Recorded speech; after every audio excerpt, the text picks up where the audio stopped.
están, queridos amigos? Tengan todos ustedes buenas tardes. Hoy, sábado, estamos en el programa Conversando en Familia.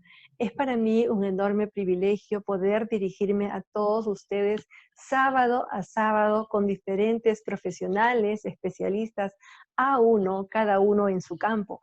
Hemos tenido en este programa la visita de médicos, de psicólogos, médicos psiquiatras, coaching, obstetra, y ahora tenemos a una jueza y abogada también. Realmente siempre es muy interesante poder compartir con todos ellos porque aprendemos definitivamente, cada uno en su especialidad, cada uno desde su experiencia nos transmite sus conocimientos.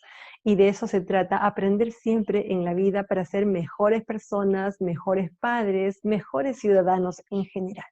El día de hoy es la segunda parte del tema titulado El derecho de los niños a relacionarse con sus padres. El sábado pasado empezamos con ese tema y realmente el tiempo pasó volando, rapidísimo, y es ahora que estamos continuando la segunda parte. El día de hoy nos está desarrollando el tema nuevamente la doctora Rocío del Carmen Vázquez Barrantes. Aquí algunas semblanzas de ella para que la conozcan un poquito más. Ella es juez titular de familia de la Corte Superior de Justicia del Callao. Es egresada de la Facultad de Derecho de la Pontificia Universidad Católica del Perú. Asimismo, fue becaria de la UNICEF y la Academia de la Magistratura en el 2011. Tiene una especialización en Derechos de la Infancia. Asimismo, tiene una diplomatura en Derechos de la Infancia obtenida en la Universidad Diego Portales de Chile. Es conferencista y ponente en temas de familia. Con ustedes, la doctora Rocío del Carmen Vázquez Barrantes. Adelante. Y hay un artículo expreso que dice que el niño tiene derecho a vivir en una familia. Y dice en una familia porque puede ser su familia biológica, su familia natural, como también puede ser una familia, su familia extensa, ¿no? Su familia extensa, su familia adoptiva y hasta una familia comunitaria, ¿no? Pensemos, por ejemplo, en la tradición de las comunidades andinas o de las comunidades nativas que tienen de la selva, que tienen un desarrollo distinto al nuestro. Por ejemplo, en las comunidades nativas, ustedes saben que las familias no solamente están conformadas como nosotros lo tenemos por las papá, mamá e hijos, o de una familia nuclear usualmente, ¿no? Sino que la familia es entendida como el clan, como la comunidad, ¿no es cierto? Eso sucede también en las comunidades andinas y en otros países sucede en algunas culturas, ¿no? Como que están atrás a que lo social, lo comunitario, la comunidad vele por sus niños, por sus adolescentes. Entonces, por eso se habla del derecho, repitiendo la convención, habla del derecho a vivir en una familia, es decir, en un núcleo que le dé a él, que le dé a los niños y adolescentes, que les dé la protección, la seguridad de desarrollarse de manera integral. ¿Qué es un desarrollo de manera integral? Físico, emocional, psicológico, moral también. ¿Por qué no decirlo? Sobre todo en estos tiempos, ¿no? En que lo moral está tan relajado. Si no, veamos nomás las noticias. Qué terrible esta noticia de estos 5 chicos, porque son jóvenes, ¿no? Quizás no sean adolescentes, pero son bastante jóvenes, que han violado a su propia amiga, ¿no? Entonces, este tema también es importante. Bueno, están las normas que hablan sobre la patria potestad, y ahí, por ejemplo, nuestro ordenamiento nacional, bastante antiguo también, por cierto, porque es incluso preconvención, esta norma se arrastra desde antes de la suscripción de la Convención y se ha ido repitiendo en los códigos nacionales. Por ejemplo, en el artículo 74 le da como deber y derecho de los padres en su inciso E a tenerlos en su compañía y recurrir a la autoridad si fuese necesario para recuperarlos. Ven ahí de nuevo nuestra norma ha mantenido esa concepción invertida de que es el papá el que tiene el derecho a tenerlo en su compañía y no que es el derecho de su hijo a estar en compañía de su padre. Ese es un primer punto que creo que es esencial para que nosotros entendamos la protección de los derechos del niño. Trasladar, invertir esa situación. Es siempre poner al niño en el centro del mundo y nosotros somos los adultos sus satélites que giran porque somos los encargados de ver su protección y no al revés. El adulto en el centro y ellos girando como satélites. No. Eso es lo que tenemos que empezar a mirar con otros ojos. Están también los artículos de la tenencia, los artículos de régimen de visitas. ¿Por qué? Porque siempre se va a cuidar este tema de la relación entre padres y hijos. ¿Y por qué se va a cuidar el tema de la relación entre padres y hijos? Porque, como repito, siempre vamos a reconocer como elemento fundamental en la formación del ser humano a la familia. Ya sea la familia nuclear, ya sea la familia biológica de sangre, ya sea la familia adoptiva, ya sea la familia extensa, ya sea la familia comunal que se desarrolla en algunas sociedades, digámoslo así, unas sociedades no occidentales, por ejemplo, ¿no? O algunas sociedades nativas, ¿no? O autóctonas, digamos, de algunos lugares, ¿no? Como puede ser nuestra propia sociedad de las comunidades andinas o de las comunidades nativas. Entonces, siempre va a haber esta protección a esta relación entre padres e hijos, porque se parte del concepto elemental y que es en mi experiencia de 17 años de magistrada, es esencial. Cuando existe una relación entre padres e hijos quebrada, siempre vamos a tener problemas. A veces se dice, no, mi hijo está en las drogas, mi hija salió embarazada y tiene 15 años, y uno empieza a buscar, no sé si en algún momento seguramente habrán tenido algunas con psicólogas, uno empieza a buscar en el pasado, en las historias de vida, y vamos a encontrar entonces estas relaciones quebradas y fracturadas. Siempre que hay una relación de padre e hijo quebrada y fracturada, va a haber una consecuencia de esta naturaleza, que nos va a poner en situaciones complicadas familiarmente. El derecho de los hijos a relacionarse con sus padres no tiene probablemente, generalmente no tiene mayor inconveniente cuando estamos hablando de una familia en la que no hay conflictos parentales. ¿No es cierto? Puede ser que a veces los temas de trabajo, los temas de la distancia, esta pandemia, por ejemplo, puede haber separado familias, no necesariamente por un tema de divorcios o por un tema de rupturas parentales, sino por otras circunstancias, y sin embargo entonces surge este derecho de los chicos a relacionarse con sus padres, ¿no?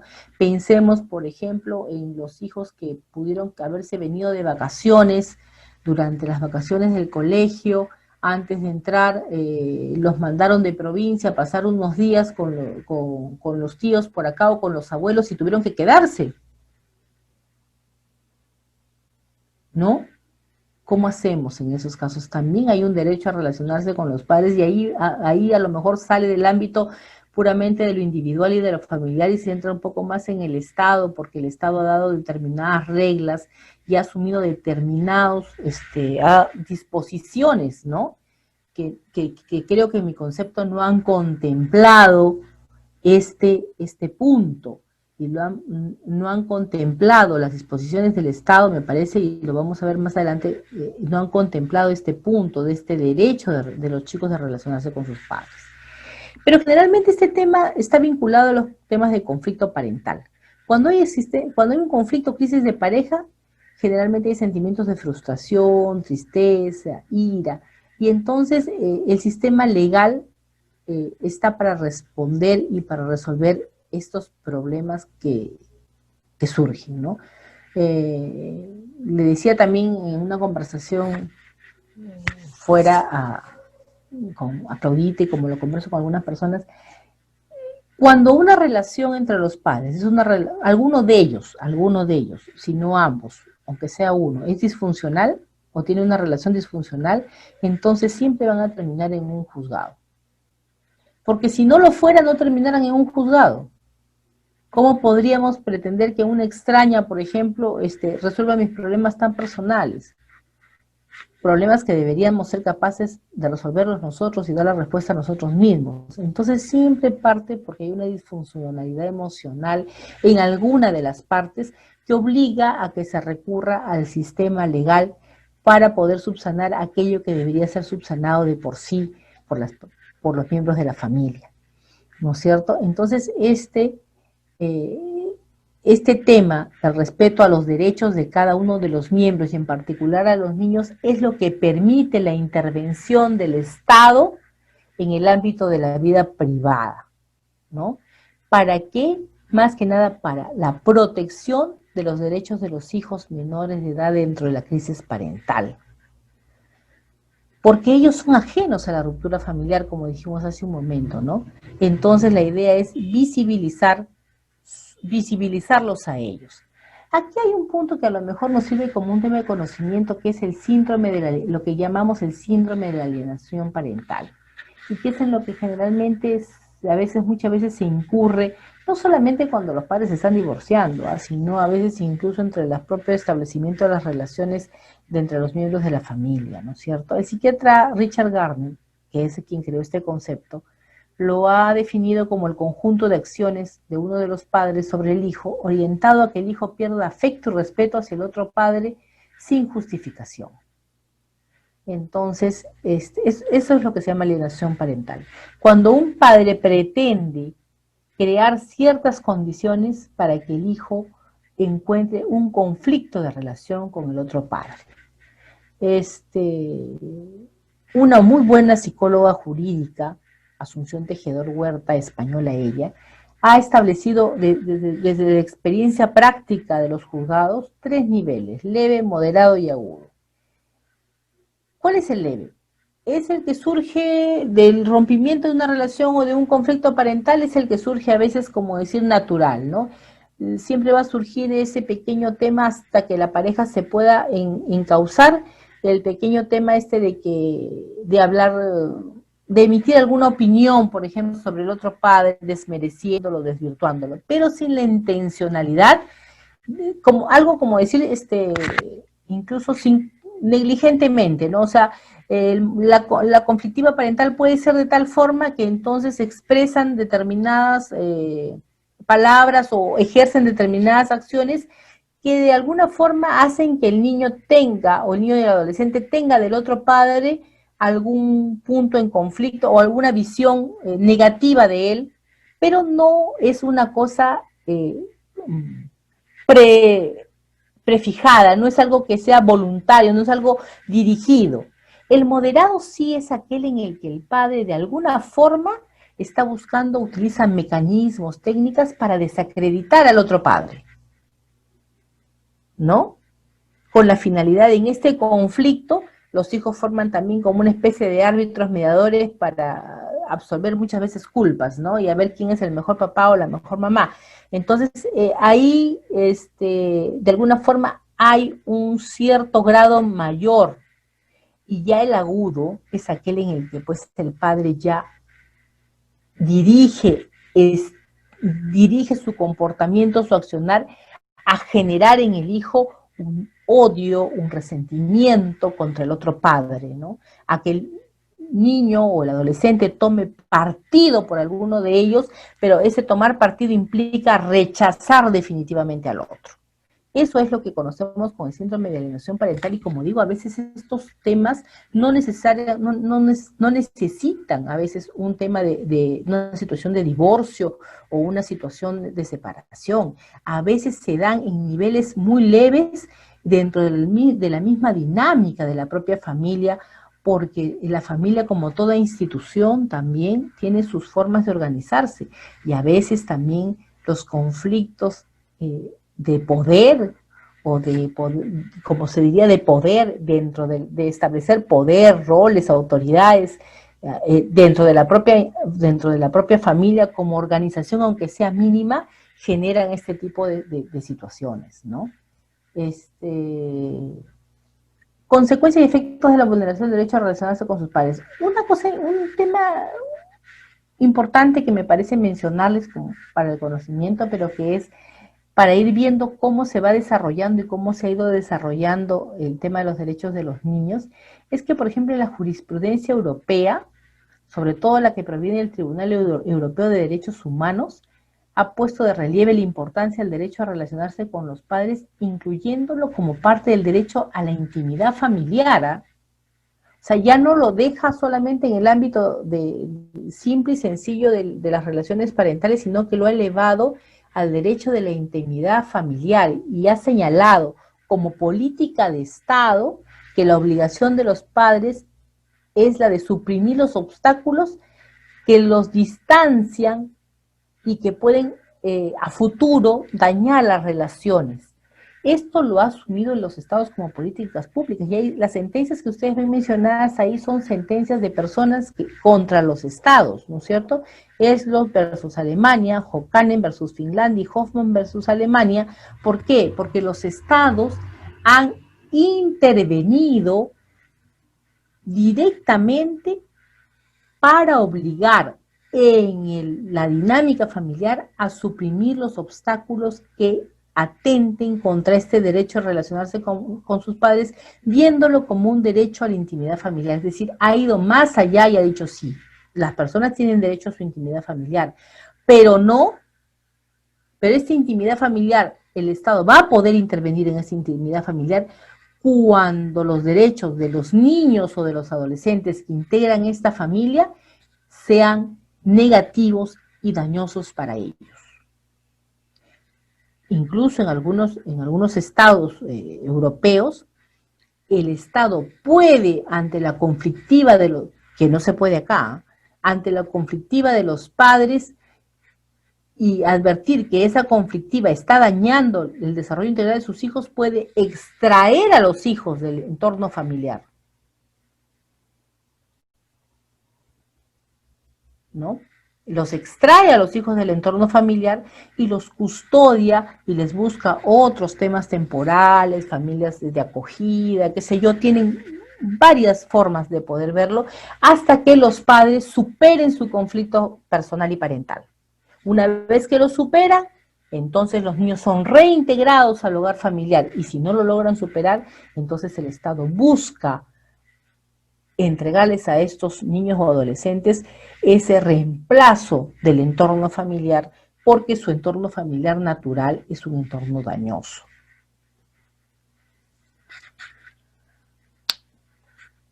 Lo más frecuente que hay en este tema de la obstaculización de los derechos a relacionarse con el otro padre es el incumplimiento, por ejemplo, del régimen de visitas, ¿no? Cuando hay un régimen dado o cuando se quiere establecer un régimen.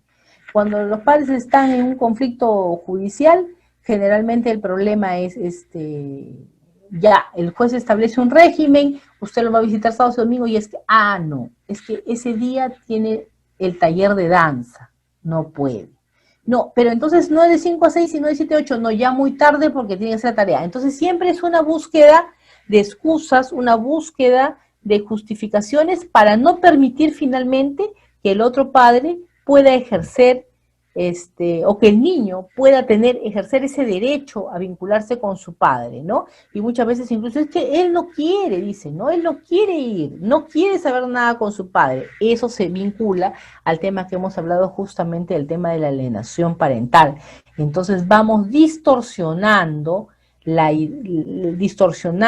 imagen parental de este niño, y eso obviamente que atenta contra su integridad emocional, incluso muchas veces hasta física, porque genera problemas de naturaleza física en ellos, ¿no? Algunos tipos de enfermedades, los niños que, por ejemplo, mojan la cama siendo ya grandes, o que empiezan a comerse las uñas, entonces empiezan a generar un montón de problemas, o algunos que les salen incluso, en algún momento he tenido niños que les salen, que están vinculados porque sufren de alergias, que son, que en realidad son, como decía el médico, que eran respuestas del propio cuerpo frente a estos problemas emocionales o de conflicto familiar que el niño estaba atravesando, ¿no? Esto lo voy a pasar porque en realidad son temas más que nada de índole jurídica, cuando ya están en el tema, exactamente en un tema de un juicio de tenencia, ¿no? Uno de divorcio. Algo que sí me gustaría tratar es este tema de la situación de emergencia sanitaria, ¿no es cierto?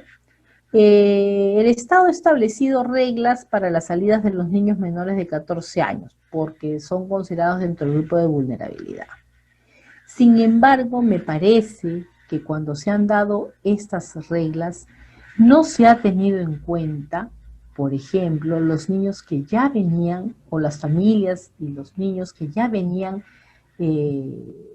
estando bajo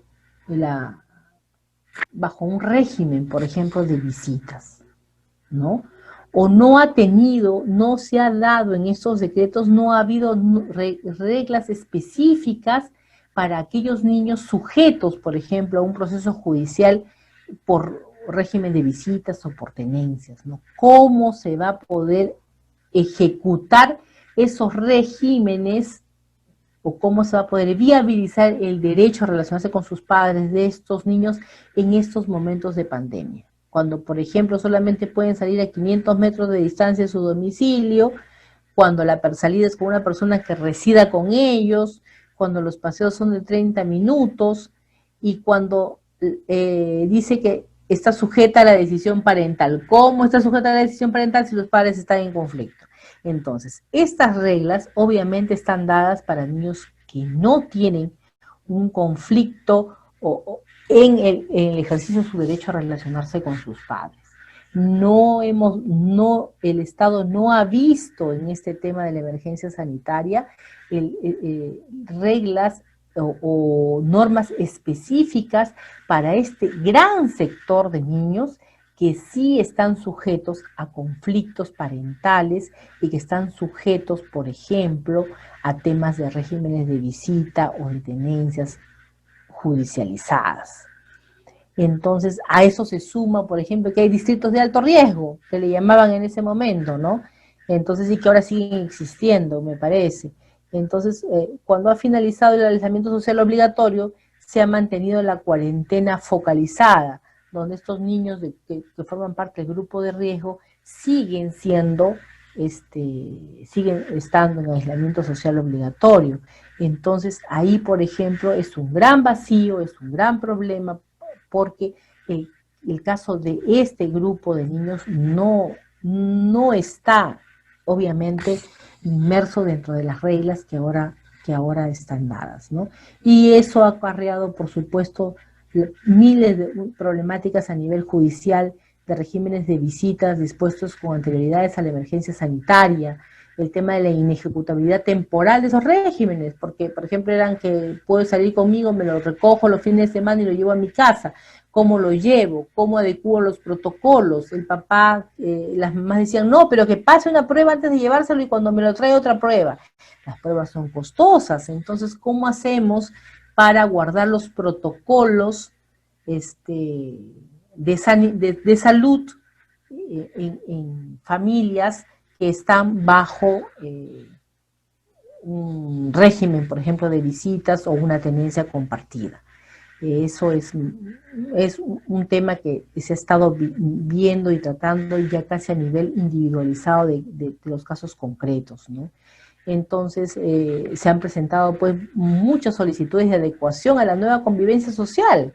O sea, ¿cómo adecuamos esas decisiones judiciales a esta nueva situación de convivencia social? Porque es adecuarlas o es simple y sencillamente cortar el derecho de relacionarse con el otro padre. Eso es un tema que incluso se está manejando a nivel de lo judicial en base a los casos concretos, ¿no? Lo que sí es una regla general establecer más o menos es el hecho de que, por ejemplo, lo que sí durante la emergencia sanitaria, lo que tenemos que hacer los magistrados es ponderar los derechos, no ponderar hasta qué punto el derecho a la salud y el derecho a relacionarse con sus padres en cada caso concreto puede darse de manera efectiva, o cómo podemos compatibilizar ambos derechos, pero en el nivel de cada caso concreto. Es muy difícil establecer una generalización, va a tener que darse en cada caso concreto. Hemos utilizado generalmente los medios virtuales, ¿no? Le hemos dado mucha importancia y mucha relevancia a los medios virtuales como estos, al hecho de que puedan haber visitas virtuales, a de que el niño tenga la posibilidad de comunicarse con sus padres o con el padre con el que no está viviendo por teléfono, todo, y poner muchos aseguramientos para que el otro padre cumpla con eso, ¿no? El tema de los aseguramientos sanitarios también es otro problema por el alto costo de las pruebas, ¿no? Y las sanciones por incumplimiento que obviamente se han presentado en grandes cantidades. Todas estas cosas las estamos aún, están en construcción, como dirían los informáticos, están en construcción porque están dándose de acuerdo a cómo vienen los casos, ¿no?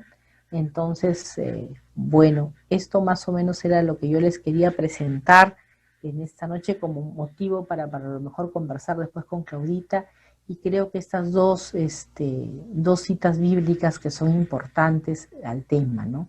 El consejo, dice, es la lámpara y la enseñanza es luz y es camino de vida la instrucción que corrige. Muchas veces pensamos que también el derecho de los niños y los adolescentes pasa porque nosotros tengamos que ser complacientes, y no necesariamente se trata de eso. Se trata de que ellos vayan creando una autonomía que implica responsabilidad frente a la vida, saber que tienen derechos, pero también saber que tienen responsabilidades, y que un padre que también no corrige, Jesús, Dios es un padre amoroso, y no podemos dudar de ese amor, y sin embargo nos va corrigiendo día a día en la vida. Igual es nosotros con nuestros hijos. Los métodos de la corrección es donde está el punto de quiebre, ¿no? Pero tendremos que seguir siendo eso, ¿no? Y finalmente dice, la corona del anciano son sus hijos y el orgullo de los hijos de ellos son sus nietos, ¿no? Es un tema generacional. Si nosotros sentimos orgullo de nuestros padres lo sentirán de los suyos, y así sucesivamente. Entonces, creo que esa es la tarea de las familias, esa es la tarea del Estado, de la comunidad y de la sociedad en general, ¿no? Crear una sociedad en la que nuestros niños y adolescentes crezcan de manera integral, protegidos en su salud física, mental, emocional, espiritual, y que puedan desarrollarse. Esa es la mejor esperanza que nuestro país puede tener a futuro. Creo que una forma de acabar con estos problemas de corrupción que tanto nos golpean hoy en día es que tengamos a futuro una generación de niños y adolescentes que crezcan en el amor, que crezcan en la equidad y en la sanidad de una familia, sea esta su familia nuclear, su familia adoptiva, su familia extensa, su familia social o su familia comunitaria. Tienen que crecer en una familia que puede imprimirle esos valores, esos sentidos de emocionales y espirituales. Ese creo que tiene que ser nuestra esperanza futuro. Muchas gracias por haberme escuchado y quedo a tu disposición, Claudita, para lo que desees.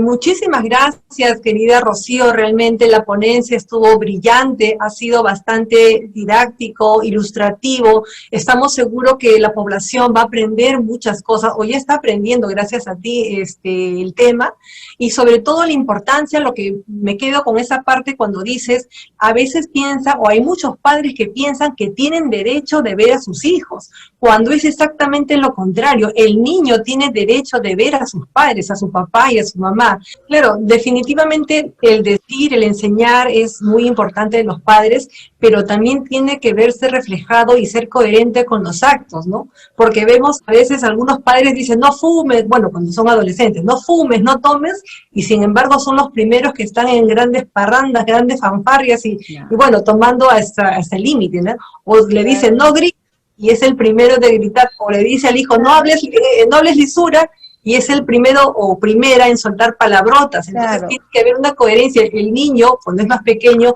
ve a sus padres como un modelo a seguir. Sus padres, para el niño pequeño, es su héroe máximo a imitar. Entonces también es bueno que haya concordancia entre lo que se dice y lo que se hace. Eso es básico, ¿no? Porque es como tú le dices, hijito, no se miente, pero cuando te levanta el teléfono y dice, mamá, dile que no estoy, ¿no? Entonces, eso es así, ¿no? Entonces uno tiene que tratar de ser coherente entre lo que dice y lo que hace. Porque los niños, o sea, no es que porque son niños y pequeños no sean tontos o carezcan de posibilidades de entendimiento, ¿no? El médico te dice, oiga, su hijo tiene todas las neuronas completas, todavía no desarrolladas a su plenitud, pero están completas. O sea, si usted le dice alguna cosa, va a ser capaz de entenderle, tiene que explicárselo, es lo que nos dicen básicamente, ¿no? Cuando están pequeños, tiene que explicárselo, tiene que ponerle reglas, porque él sí lo va a entender. Entonces ellos, como tú dices, lo que nosotros hagamos o lo que nosotros decimos tiene que guardar relación con lo que hacemos. Y eso también es un tema de valores, como te digo. Por eso la familia es esencial, ¿no? Es esencial, esencial. Y la familia, como digo, puede ser la familia nuclear, puede ser la familia extensa, pero siempre hay un entorno familiar, aquello en lo que el niño o el adolescente crece. Ese es el lugar en donde crece, eso que es su entorno familiar, eso es lo que lo va a marcar para el resto de su vida. Entonces, por eso definitivamente la familia es la célula básica de la sociedad, la Constitución lo reconoce como tal porque es cierto realmente, ¿no?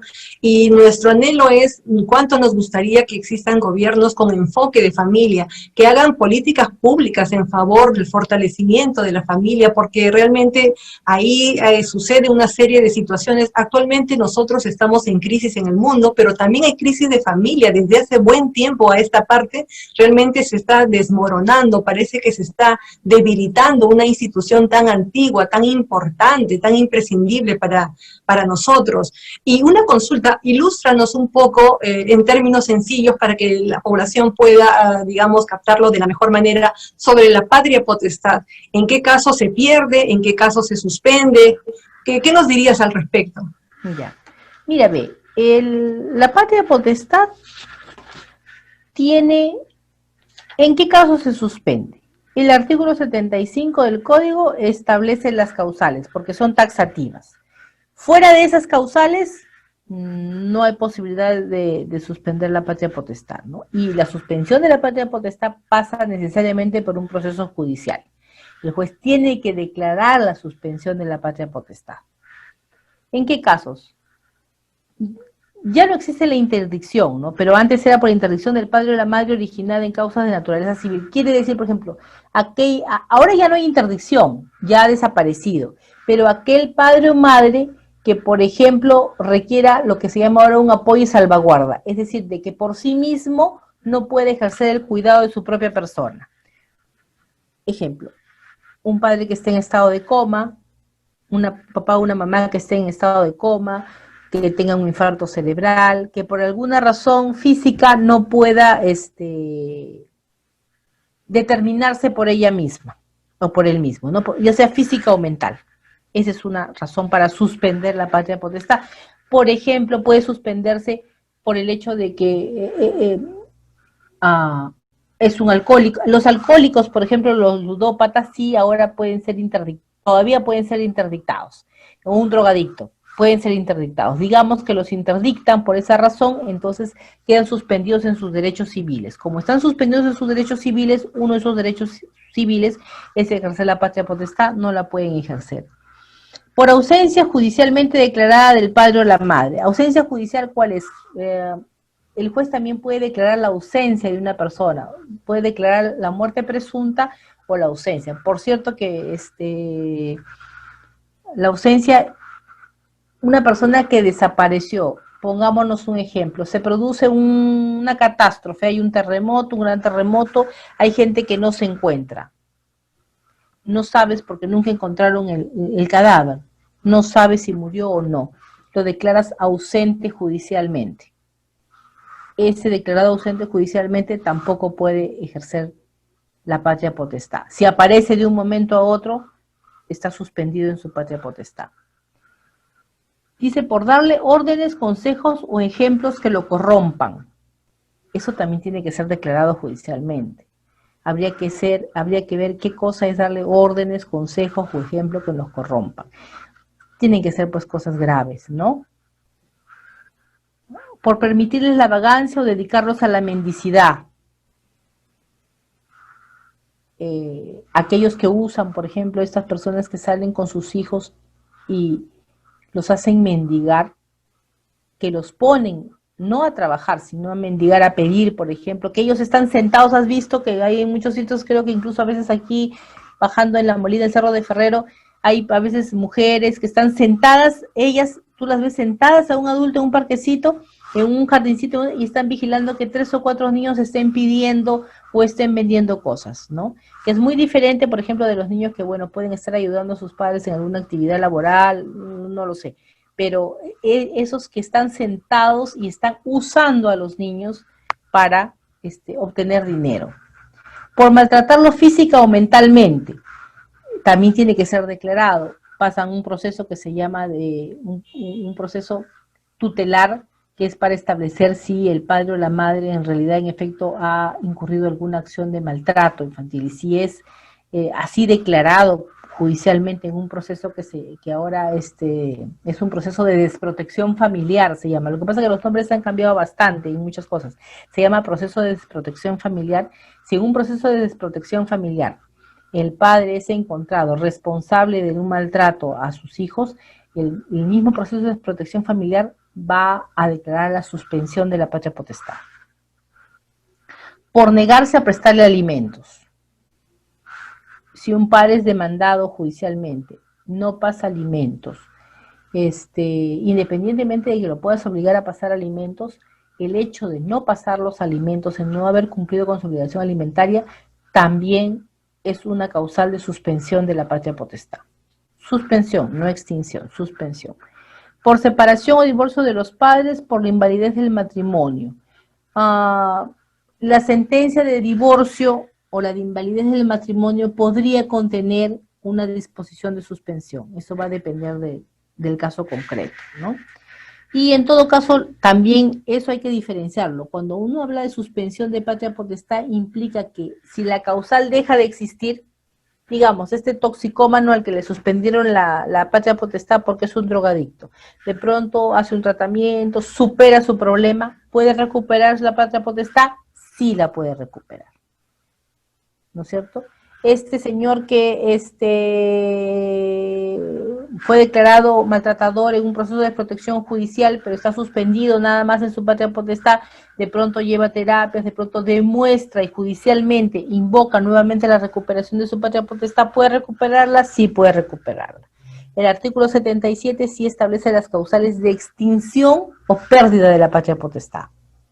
Ahí sí no hay posibilidad de recuperarla. Obviamente la muerte, cuando el hijo adquiere la mayoría de edad, se extingue también la patria potestad. Por la declaración judicial de abandono, cuando se declara judicialmente a un niño en abandono, o lo que ahora se declara a un niño judicialmente en desprotección familiar, entonces también, como te digo, la de protección familiar puede declarar la suspensión, que es que puede tener posibilidades de recuperación, o la extinción de la patria potestad. La extinción de la patria potestad es la que en todos casos permite, por ejemplo, en los niños sometidos a un proceso de desprotección, ser posteriormente adoptados o susceptibles de adopción. Por haber sido condenado por delito doloso cometido en agravio de sus hijos o en perjuicio de los mismos. Por ejemplo, los condenados por omisión de asistencia familiar, ¿pueden perder la patria potestad? Sí, porque es un delito doloso cometido en agravio de sus hijos. Una persona que ha cometido actos contra el pudor o violación de sus propios hijos, también. A ver, ¿qué otro delito se me ocurre? Bueno, ahora la violencia familiar es un delito. Si ha cometido un delito de violencia familiar en agravio de sus hijos, también puede perder la patria potestad, sí la puede perder. Y finalmente, por cesar la incapacidad del hijo, o sea, hay hijos que son declarados incapaces. Y si cesa esa incapacidad, entonces ya se extingue también la patria potestad, pues, ¿no? Porque ya supera la edad. Esas son las, más o menos. ¿No puedes decir, por ejemplo, siempre en un conflicto de padres, por un tema de adultos estrictamente, donde los hijos están ajenos a esas discrepancias, a esas desavenencias?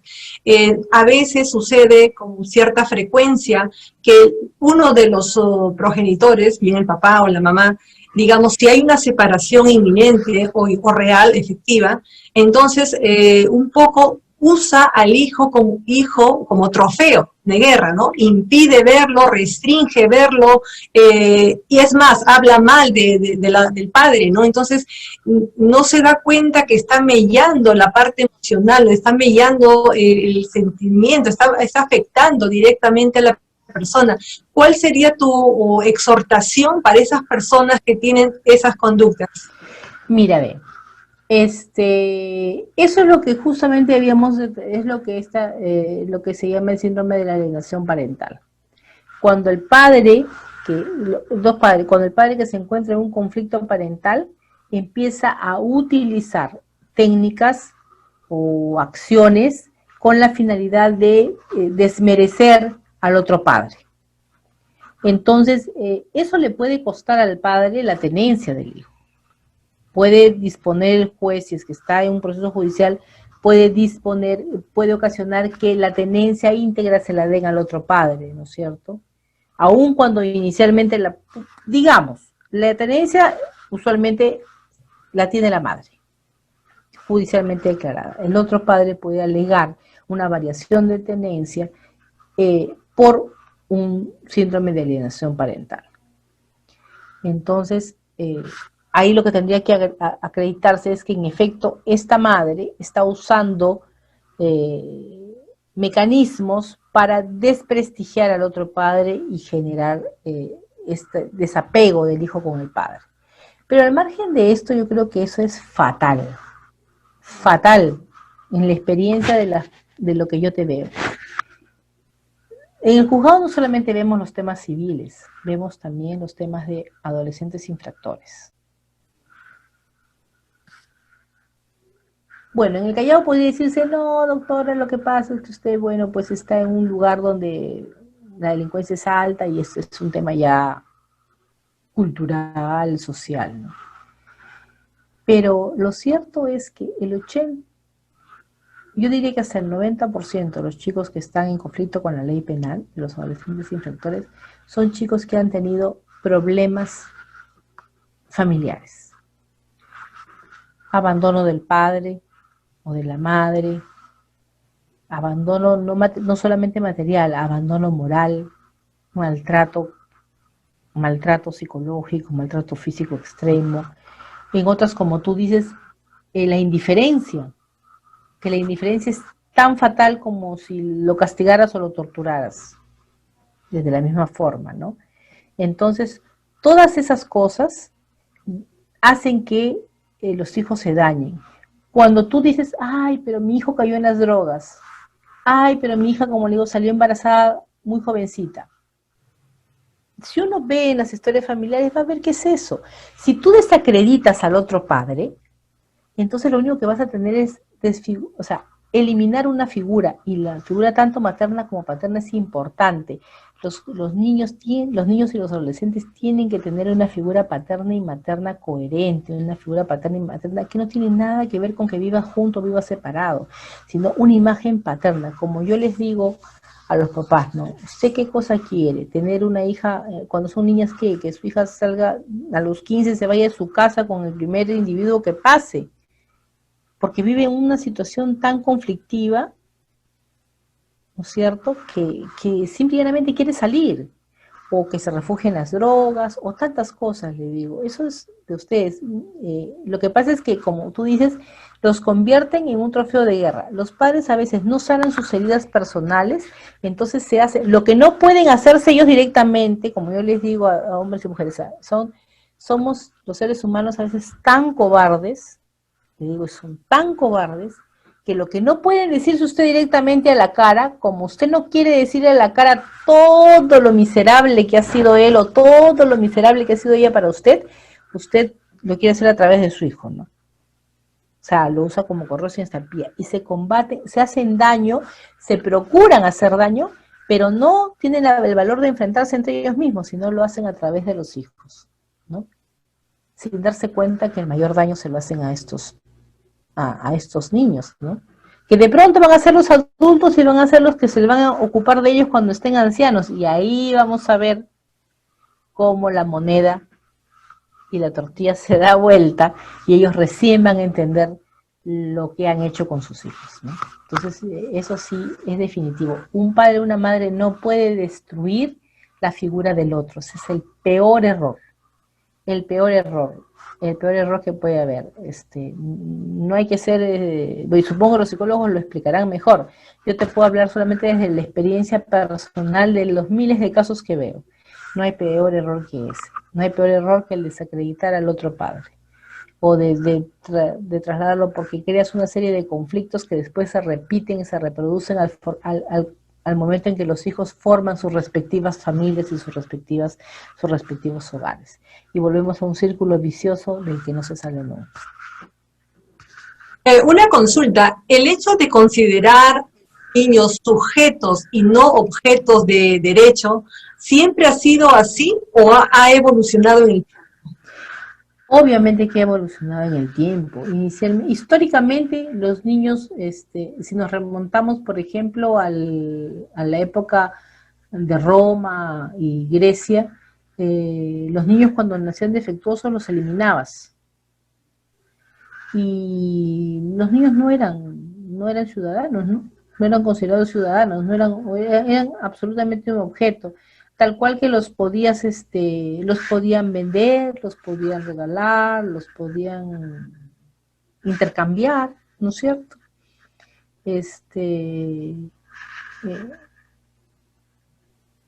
Entonces, históricamente, los niños no han sido sujetos de derecho. Inicialmente siempre han sido considerados, cuando ya viene el tema de la familia, propiedad de los padres, es una propiedad, ¿no es cierto?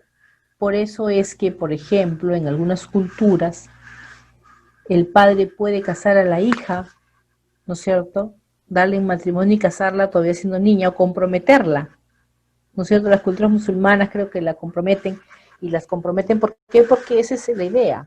Es la idea del pater family, por ejemplo, ¿no? El padre de familia, el dueño de todo. Nuestra cultura misma, ¿no es cierto? Si tú vas a los tiempos de las culturas preincas, el señor de Zipán, el señor de Sicán, era enterrado ¿con qué? Con su séquito. Moría. Con toda su familia. Entonces, ni las mujeres ni los niños eran sujetos de derecho. Eso ya viene con el tiempo de la edad contemporánea, ¿no es cierto? Pero aún en los tiempos modernos, en los tiempos contemporáneos, hasta hace muy poco, como te digo, la convención es de hace 30 años atrás recién. Y podríamos decir que a partir de hace 30 años recién, los niños han empezado a ser vistos, los niños y adolescentes han empezado a ser vistos como sujetos de derechos y no como objetos de derechos. Tan es así que incluso antes de la convención, nosotros, en nuestra normativa, que todavía tiene algunas cosas de rezagos, nuestro código, estaba sujeta a lo que se llama la doctrina de la situación irregular. ¿Qué era la doctrina de la situación irregular? en la que, por ejemplo, el adulto, el padre o el juez mismo también, velaba por el niño, o sea, decidía lo que era mejor para el niño. No le preguntabas, no veías. El juez, incluso en la situación de la situación irregular, ¿qué era? Que el juez tomaba la decisión de acuerdo a su criterio respecto de lo que era mejor para ese niño en particular. Hacía, sujeto a su criterio. Igual los padres están sujetos a su criterio. Entonces, ¿qué pasaba ahí, por ejemplo? Si a mí como juez me parecía que este niño, digamos, vamos a ver por lo que es más fácil, los infractores, que había cometido un delito, ¿cierto? Y a mí me parecía que no, yo creo que este niño tiene que tener un castigo.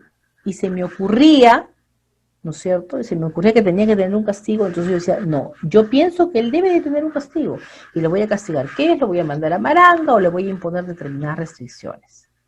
Eso, a pesar de ser legal, era todavía una concepción en la cual los niños y los adolescentes eran objetos de derecho y no sujetos. Porque hoy en día, por ejemplo, es impensable que nosotros hagamos eso. Hoy, a pesar de haber cometido una infracción, ellos tienen derechos, tenemos que respetar sus derechos, sus garantías procesales. Y, por ejemplo, hoy en día, por eso es que en los procesos, cuando hay tenencias, pedimos la opinión. Hoy día la opinión del niño es sustancial en todo proceso.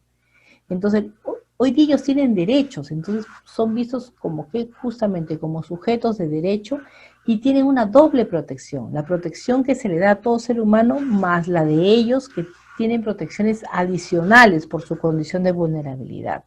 Obviamente no siempre así, como te digo, eso solamente viene de hace 30 años atrás con la convención y no necesariamente aplicado así. Nosotros, y todavía creo que todavía en algunos casos todavía los vemos como objetos en algunas situaciones. Todavía es una cuestión en construcción, ¿no? Es una situación en construcción que vamos viendo hacia la protección. Hoy en día la doctrina de la protección integral es la que engloba todo lo que son los sistemas jurídicos en protección de infancia. Y como te digo, incluso ya hay un paso más allá. Hoy se habla de la doctrina de la autonomía, que es darle a ellos y reconocerles autonomía para manejarse, pero con responsabilidades. En esa doctrina de la autonomía es que, por ejemplo, hoy en día estamos hablando de un código de responsabilidad penal para adolescentes. Los vamos a juzgar y los vamos a sentenciar mirándolos desde otra forma, mirándolos con normas, sujetos como un proceso penal de adultos, pero con mayores protecciones y mayores garantías. ¿Pero por qué? Porque también les reconocemos que como ellos tienen responsabilidades, entonces tienen que asumir las consecuencias de sus actos. Solamente en ese esquema es que se puede entender de autonomía, es que se puede entender un código de responsabilidad penal juvenil de adolescentes. Entonces, eso es así, no es un tema en construcción y reciente. Todavía manejamos, creo yo, muchos rezagos de considerar a los niños y adolescentes sujetos de objetos y no sujetos de derecho, ¿no? Caemos en esa necesidad de considerar que nuestros hijos son nuestra propiedad, ¿no? Ahora tú y yo ya somos, ya pues por ejemplo ahora a nadie no se nos imagina decir, oye, vamos el fin de semana y lo que uno dice es, a ver, ¿dónde nos vamos a ir, chicos? Vamos a la playa, y entonces empieza el gran alboroto, ¿no? No, yo quiero la playa, no, yo quiero el campo, no, y entonces y empezamos a negociar y a conversar todos en familia, ¿no? Hace 10 años atrás, quizás con nosotras mismas, ¿no? Hace 15, 20, 30 años atrás, o 20 años atrás, vamos a ir a tal sitio y punto, se acabó ni siquiera te preguntaban, ¿no? Agarren el lista de sus cosas que mañana salimos de paseo. ¿A dónde? Eso era un tema que la mamá y el papá decidían, ¿no? En la que no había voz ni voto. Hoy en la mayor parte de familias, pues, aunque no en todas, porque hay algunos sectores que todavía se mantienen eso, pero en la mayor parte de familias los chicos ahora tienen más voz y voto, ¿no? las decisiones son familiares y los hijos son parte de esa decisión. Antes no, pensemos que nomás como hemos sido criados tú y yo, y seguramente que encontraremos que muchas veces nadie te preguntaba, oye, ¿dónde vamos a ir a pasar el año nuevo? Agarraban y decía, vamos, y te llevaban a la casa de la tía fulana o te ibas a determinado sitio y nadie te había preguntado, tú solamente agarrabas tu cosita, te sentabas en el carro y salías con tu papá y tu mamá. Hoy día las cosas no son así, entonces esto es un tema bastante reciente, porque creo que incluso nuestra generación es una generación que todavía ha crecido bajo los temas de que los hijos eran un tema de propiedad y decisión de los padres, ¿no? Donde no había mayor apertura para que los hijos pudieran opinar sobre los temas de decisión de implicancia familiar, tan simples como, por ejemplo, dónde vamos a ir a pasar la Navidad, o dónde vamos a ir a pasar el Año Nuevo, dónde vamos a ir a las vacaciones, ¿no? En temas Pero en tan realidad pequeños. es bonito conversar con los hijos o en la familia, los padres, los hijos, digamos, decidir el lugar de paseo, decidir el lugar de viaje, o de repente decidir alguna fecha especial, conmemorativa, algún cumpleaños. Son convivencias, son vivencias propias de la familia, y enhorabuena, ¿no? Que todos participen, siempre se busca la armonía, el entendimiento, ¿no? Cada miembro de la familia es importante, merece respeto, atención, y definitivamente los padres son los que propician esos buenos momentos, esos bonitos momentos, ¿no? De salida, de compartir experiencias, ¿no? Que los va a unir bastante. Y una consulta, por ejemplo, ¿qué dirías? ¿Cómo se puede materializar el derecho cuando hay una situación de conflicto en los padres? Cuando la situación es tensa, ¿cómo se puede materializar de la mejor manera posible? Desde tu experiencia con los casos que has visto, ¿no? Mira, creo que parte, como te digo, por el hecho de que mantengamos el tema, yo soy de las que piensan que el tema familiar debe mantenerse en el ámbito familiar. Yo siempre les aconsejo, y cuando llegan al juzgado lamentablemente ya llegan pues con el tema listo, ¿no? Pero aún así creo que lo primero que una familia, dos padres que atraviesan un conflicto, es solicitar una ayuda profesional, es decir, recurrir a un psicólogo. Primero ellos,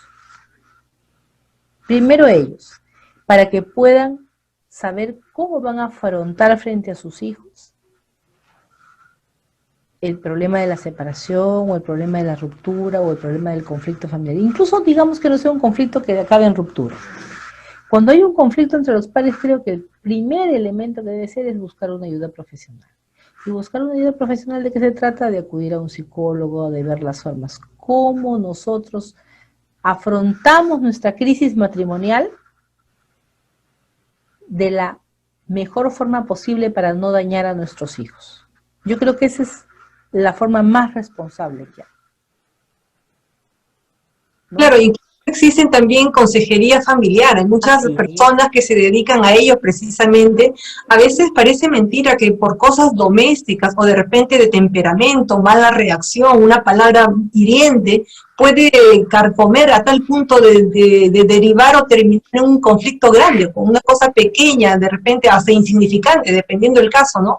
También puede ser mucho la inmadurez de las personas, ¿no? De uno o de los dos lados o de ambos, de repente la juventud también, porque a veces hay padres muy jóvenes en edad y no saben manejar las situaciones de conflicto, porque el matrimonio es bonito, pero también tiene sus partes de conflicto, ¿no? Que mayor o menor grado, pero yo pienso que con una asesoría, un acompañamiento profesional en este caso, hay personas que se dedican a eso, psicólogos, hay consejeros familiares que pueden dar pautas, pueden dar una ayuda importante y sobrellevar esos momentos difíciles. Así y no terminar en decisiones drásticas, ¿no? No amerita. Nadie ha ido a la universidad ni al colegio para aprender a ser papá o mamá, ni para aprender a ser esposa o esposo.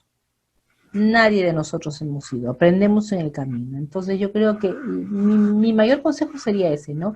Cuando se presenta una situación de conflicto en la pareja, es buscar una ayuda profesional, porque ese conflicto de pareja siempre va a influir o va a afectar a los hijos, siempre. Chiquito, grande, mucho, poco, pero va a tener una afección en los hijos. Y la afectación a veces uno no la puede medir, porque a un hijo le afecta más que al otro. por los temas de personalidad, de temperamento, porque cada uno es diferente del otro.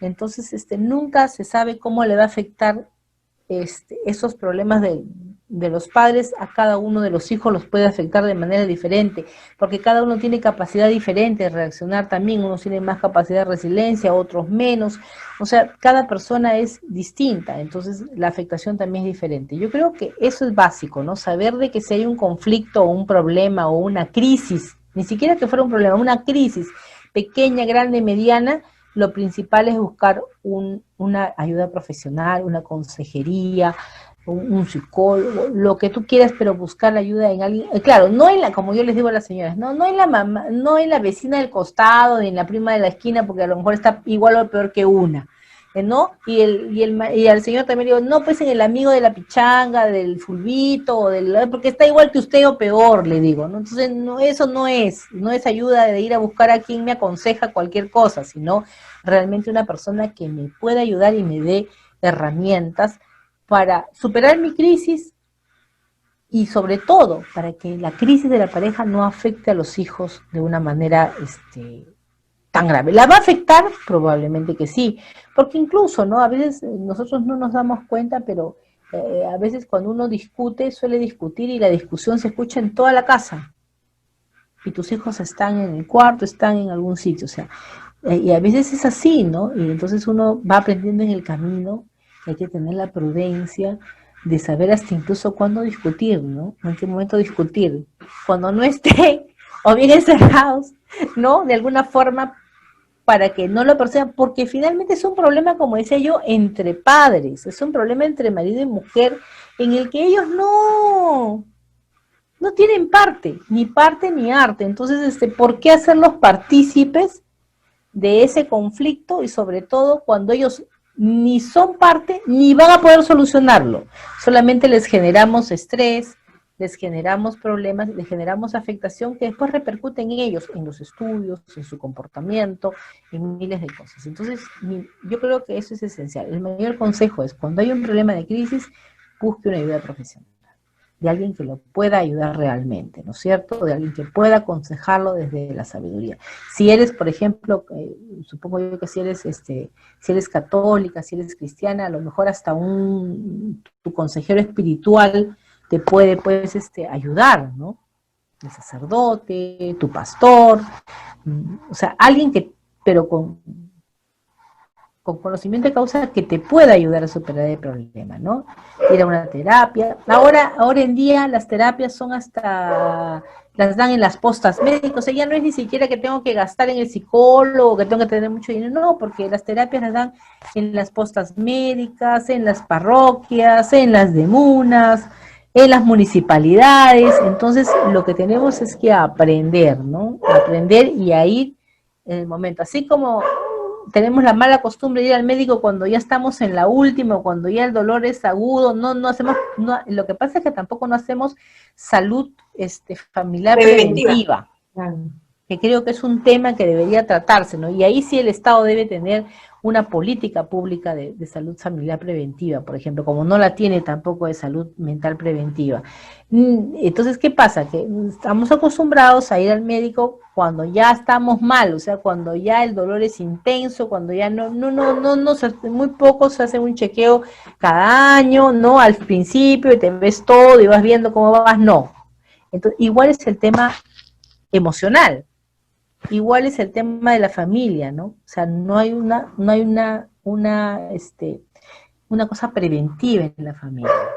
Yo creo que esos temas... Todo es bien importante, realmente bien importante, y lo resalto, porque efectivamente a veces las personas, cuando ya están ahogadas en su problema, que ya se hizo un mundo, entonces cuando de repente a veces pudiera ser una situación insalvable, pudo haberse salvado si se hubiese seguido los procedimientos adecuados, los pasos adecuados, ¿no? Entonces, siempre cuando hay un conflicto hay que pedir ayuda, y como tú bien lo has mencionado, hay en las postas, en la demuna, en la municipalidad, en muchos lugares, realmente las personas tienen que acudir para ordenar las ideas, clarificar, porque a veces están tan aturdidas que no saben qué hacer, o sea, están abrumadas por la situación. Y después una recomendación de repente cuando hay un conflicto, porque siempre suele haber momentos, ¿no?, difíciles, ¿no?, de pugna o de rencilla. Entonces creo que para discutir se necesitan dos personas. Si uno de ellos no pisa el palito o no sigue el juego, entre comillas, entonces no se da la discusión. Yo creo que si el momento es tenso o acalorado, lo mejor es uno de ellos retirarse de esa escena, del cuarto, de la sala, lo que fuese, o bueno, ahora no se puede salir mucho, pero en otras condiciones de repente salir por un lapso de media hora, que baje la revolución, que se tranquilice, que se calmen un poco las aguas y conversar en un mejor contexto, conversar con los ánimos más tranquilos, más ecuánimes, porque cuando uno está alterado puede decir cosas ofensivas, hirientes, que después de repente se está arrepintiendo, ¿no? Y puede dar pie o da pie a resentimientos, a situaciones penosas, ¿no?, que puede desencadenar mal.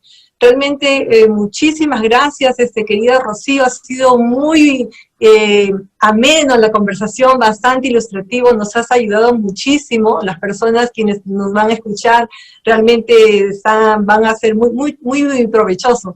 Algunas palabras finales, por favor, ya para concluir la entrevista. Bueno, agradecerte a ti y a la ONG Fortaleciendo a la Familia por esta oportunidad que me da de poder compartir las pocas cosas que uno conoce, ¿no? Quizás para ayudar a vivir mejor, a vivir mejor, a construir mejor nuestra sociedad. Yo soy convencida de que si nosotros tenemos familias más fuertes, mejores familias, familias dentro de las cuales se practique la tolerancia, el respeto, la democracia, ¿no? La comunicación, vamos a tener al final de cuentas una mejor sociedad, un mejor país. Creo que eso sí es definitivo, ¿no? Cuando nosotros tenemos familias autoritarias en las que lo que se practica es la autoridad, el abuso, ¿no? ¿Qué es lo que vamos a tener, o en la que no hay valores morales? ¿Qué es lo que vamos a tener, lo que tenemos ahora, ¿no? Una sociedad con tantos problemas y con tantas taras. No es, porque el ser humano viene, desde que abre los ojos, al primer lugar donde viene es a una familia. No así sea esta familia solamente con su mamá, o nuclear, como digo yo, tradicional de papá, mamá, hijo, o solamente con la mamá, o con la familia extendida, los abuelitos, pero siempre se desarrolla en una familia, en un ámbito que considera su familia. Entonces, la familia es esencial para toda sociedad. Si nosotros, no hay un solo ser que crezca y se críe y se desarrolle solo, sin nadie alrededor. No hay ninguno. Entonces, si nosotros creo que fortalecemos las familias, vamos a poder fortalecer las sociedades. Entonces, eso es, como te decía, a nadie de nosotros hay un colegio o una universidad o un instituto o un lugar donde nos enseñen a ser papá y mamá, donde nos enseñen a ser esposo o esposa, a vivir en pareja, digámoslo así, ¿no? Entonces, son cosas que vamos aprendiendo, pero hoy en día nosotros podemos también podemos elegir la manera en que vivimos, ¿no? Ya no son, como te decía, esas épocas en que te casaban a la fuerza o te hacían vivir a la fuerza con determinada persona. Eso ya hace siglos que desapareció. Entonces, nosotros podemos decidir cómo formar nuestra familia, nosotros podemos decidir cómo ser mejores personas. Y eso es lo importante, ¿no? Entonces, todo lo que sea contribuir a eso, creo que contribuye a que tengamos un mejor país, una mejor sociedad, y que nuestros hijos tengan mejores esperanzas y expectativas de futuro que la que nosotros tenemos, ¿no? Entonces, que vivan en un mundo mejor. Y hoy nos toca a nosotros mejorar ese mundo. ¿Cómo? Desde el papel que nos ha tocado. Desde el papel profesional o desde el papel personal que nos toca. Si todos somos padres, madres, entonces pues cumplimos ese rol, tenemos que hacer lo mejor posible, tenemos que hacer nuestro mejor esfuerzo. Yo creo que en eso radica en realidad, por eso te agradezco muchísimo que me hayas permitido, amiga, este espacio para compartir algunas cosas, y siempre estaré a tu disposición cuando creas conveniente para conversar sobre estos temas que son importantes. Gracias. Muchísimas gracias a la doctora Rocío del Carmen Vázquez Barrantes por esta bonita ponencia. Ha sido una oportunidad de conversar un poquito más, de ampliar el tema, y definitivamente tenemos como mensaje final cuán importante es reconocer e identificar que el niño tiene derechos, el niño, el adolescente tiene derecho de ver a sus padres. Si bien es cierto, la situación actual, las estadísticas reflejan que muchos hogares están separados, distanciados, o de repente ya está en un tema de divorcio, es lamentablemente una triste realidad en el Perú y en el mundo. Eso no quita que los padres se relacionen con sus hijos o viceversa. Y de acá hacemos un llamado con mucho cariño, con mucho respeto a los padres que están atravesando una situación de separación o de divorcio, que nunca pierdan, por favor, la brújula, nunca pierdan el horizonte. Recuerden que los hijos son lo más valioso y lo más sagrado que todos tenemos, y por ellos y para ellos se tiene que procurar una serie de situaciones para que ellos crezcan de la mejor manera posible, que crezcan emocionalmente sanos, sean personas estables, sean personas felices. Y el niño o la niña, el adolescente, para ser feliz necesita relacionarse con su papá y necesita relacionarse con su mamá. De repente a nivel de esposos no funciona la relación, puede pasar, puede ser el caso, pero ellos siempre van a tener un vínculo que son de padres. Los padres son de manera permanente para los hijos. El niño necesita crecer bajo la guía, la tutela de su papá o de su mamá. Muy bien, queridos amigos, esperamos que este tema haya sido interesante, de mucho provecho, y queremos agradecer también a aquellas personas que nos han sintonizado y a aquellas otras personas que nos regalan un like o que comparten este programa. La idea es llegar a más personas, a más hogares, a más familias, para que aprendan todos un poquito más, porque la vida es un constante aprender y nuestro lema es familias fuertes, un país fuerte. Es por eso que nosotros invitamos a diferentes profesionales para que ellos nos transmitan desde su experiencia, desde sus conocimientos, herramientas, elementos para tener en cuenta, para ser un mejor papá, una mejor mamá, un mejor ciudadano, que es lo que necesita el país a gritos. Entonces también necesita la recuperación de valores que tanta falta nos hace en esta sociedad. Vemos con tristeza y preocupación lo que pasa a diario en las noticias, los problemas, las crisis que hay. Entonces la familia también está en crisis y hay que hacer toda una política. De acá nuestra invocación al presidente actual y a los que vengan para que apliquen políticas con enfoque de familia. Se necesita fortalecer a la familia, se necesita que la familia esté unida, que la familia esté sana. Padres sanos, hijos sanos, familia sana y familia fuerte. Eso es lo que el Perú necesita para salir adelante. Muchísimas gracias y los esperamos el próximo sábado a las 5 de la tarde. Tendremos una nueva invitada con un tema sumamente importante como todos los sábados. Muchísimas gracias.